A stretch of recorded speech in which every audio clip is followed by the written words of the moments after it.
করছো? আরে কে তুমি? কেন করছো এসব? আমার নাম পিন্টু। আমার জায়গা দখল করবি তুই? আমি দুদিন কাজে না আসলে কি আমার ভাগেরটা তুই খাবি? চল। বসে কথা বলো ভাই, প্লেট কেন ভাঙছো? ওই, আরে কি করলি রে তুই? আরে তোকে বাসন মাজার জন্য রেখেছিলাম, ভাঙার জন্য নয়। দাদা আমি ভাঙিনি, ও ভেঙেছে। চুপ কর। এখন তুই কাজও পাবি না আর টাকাও তো নয়। দাদা আমার কথাটা শোনো দাদা। ম্যামে না, অন্য কোথাও গিয়ে কর। বেরো। তুই তুই তুই তুই যাবি নাকি তোকে ধাক্কা মেরে?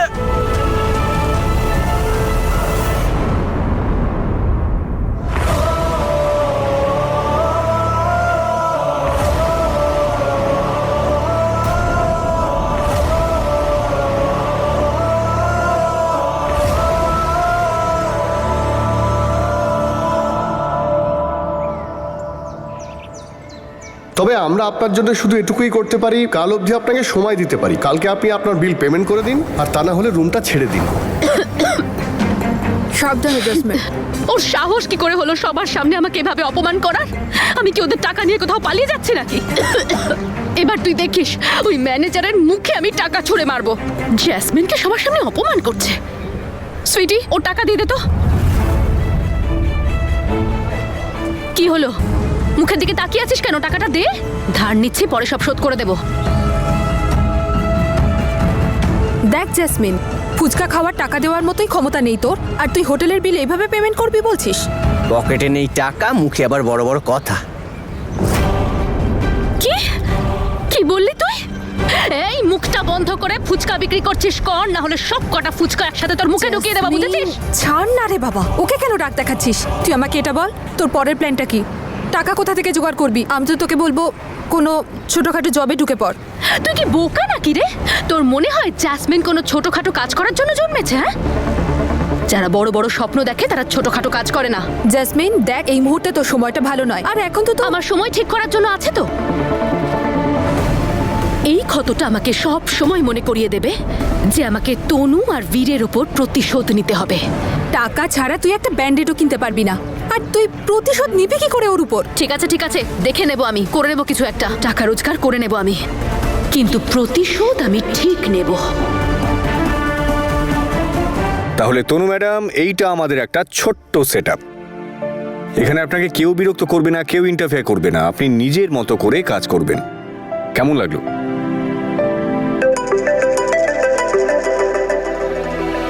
হ্যাঁ বলুন। আরে ডান, সুপার, দারুণ, ওকে। তো বলুন। Thank you so much Angad. আমি কাল থেকেই কাজ শুরু করে দিই? কাল থেকে না, 1-2 দিন একটু ওয়েট করতে হবে। আমাদের এক জায়গায় যেতে হবে। কোথায়? চাঁদে যেতে হবে না, এখানে কাছে একজন ভদ্রমহিলার সঙ্গে দেখা করতে হবে। নিউ কোলাবোরেশন, আপনার কাজের ব্যাপার, আপনার তো ভালোই লাগবে। কিন্তু কোথায় যেতে হবে? গুরুদাসপুর। Okay sir. সাবধানে রামলাল, ভালো করে নিয়ে যাস। সাবাস। দাদা আর তুই যাসনি এখনো? আমার টাকাটা দিয়ে দাও, আমি চলে যাব। তুই আমার ক্ষতি করেছিস, সেই ক্ষতিপূরণ কে দেবে? কিরে বল। স্যার, ওই গেস্টরা না ব্যাগটা ফেলে গেছেন। হে ভগবান, টাকা চাই না তোর? ধর ব্যাগটা, ধর আর ওনাকে দিয়ে আয়। দেখ, তুই যদি ওনাকে দিতে না পারিস তাহলে টাকাটাও কিন্তু তুই পাবি না। দৌড়া।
ওঠো বীর, তুমি এভাবে হেরে যেতে পারো না। পড়ে গেলে কি করে উঠে দাঁড়াতে হয় তোমার চেয়ে ভালো কেউ জানে না। ওঠো, তোমায় লড়তে হবে বীর, আর তোমায় জিততেও হবে।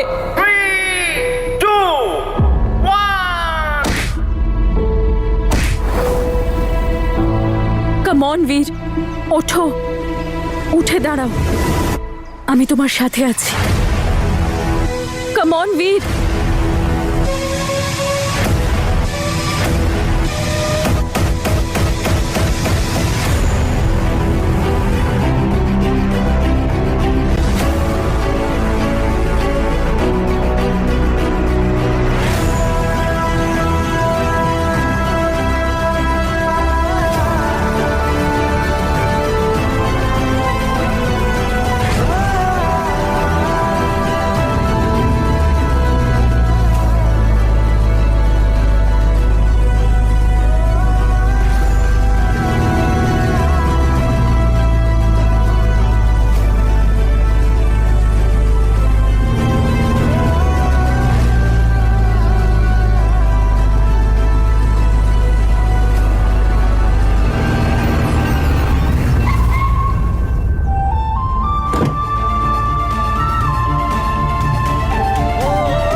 আমি জানি বীর,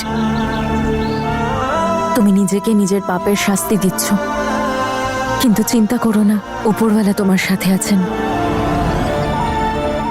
ওপরওয়ালা আমার সাথে নেই তনু। মা আর উপরওয়ালা সন্তানদের উপর রেগে থাকতেই পারে না।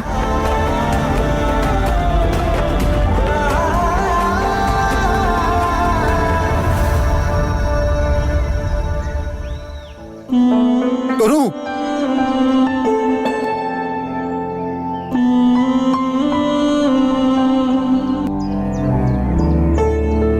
ভালো হয়েছে তনু যে তুমি আমার আশেপাশে নেই। তোমার স্মৃতি আমার জন্য যথেষ্ট। তুমি তোমার জীবনে সুখে থাকো, আর আমি তাতেই খুশি।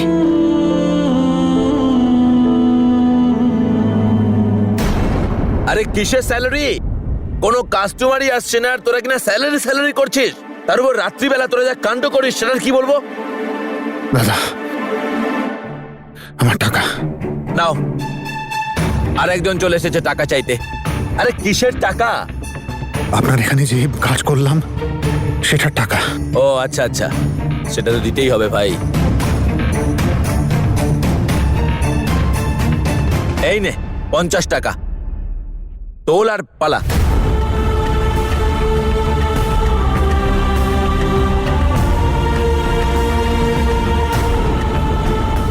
আরে দেখছিস কি ভাই, আমি তো তোকে বললাম তোকে আর প্রয়োজন নেই আমার। Okay, tata, bye bye, thank you, বেরো।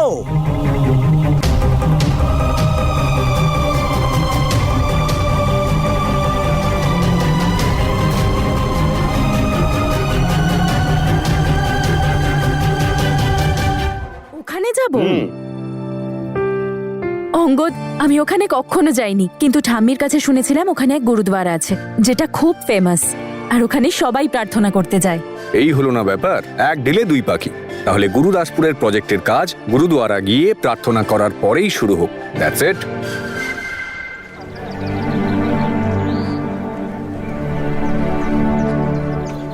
যবে থেকে বীর বাড়ি থেকে গেছে উনি তো খুবই মন খারাপ করে থাকেন। ব্যাস সকাল সন্ধে এখানে এসে প্রার্থনা করেন। ওনারও একই দশা।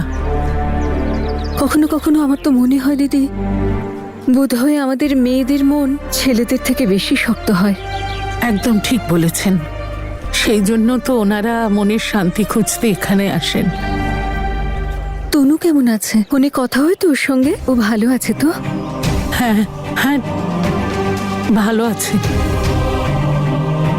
এই ব্যাপারটা যেন বীরের বাড়ির কেউ না জানতে পারে যে অঙ্গদের সাথে এনগেজমেন্টটা নকল ছিল।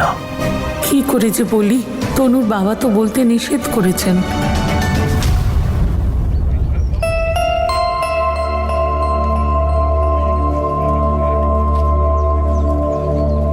তুমি বেআই মশাইয়ের সঙ্গে কথা বলেছো কি? হ্যাঁ, উনি বললেন যে তনু আর অঙ্গদকে আমাদের আরো কিছুটা সময় দেওয়া উচিত।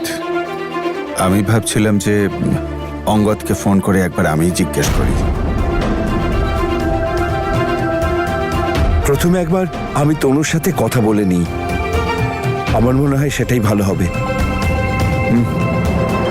দেখুন বেআই মশাই, অঙ্গদ খুবই ভালো ছেলে, ও তনুকে সুখে রাখবে।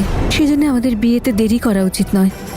এমনিতেই দুজনে আশীর্বাদের পর একসঙ্গে থাকছে, সমাজে শুধু শুধু এমনি বদনাম হবে।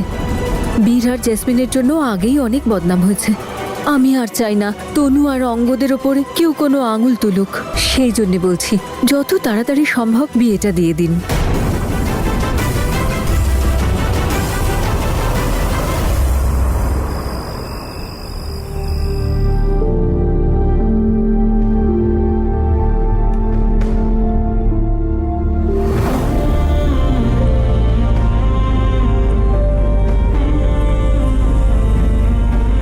আপনি এখনো রিং খোলেননি?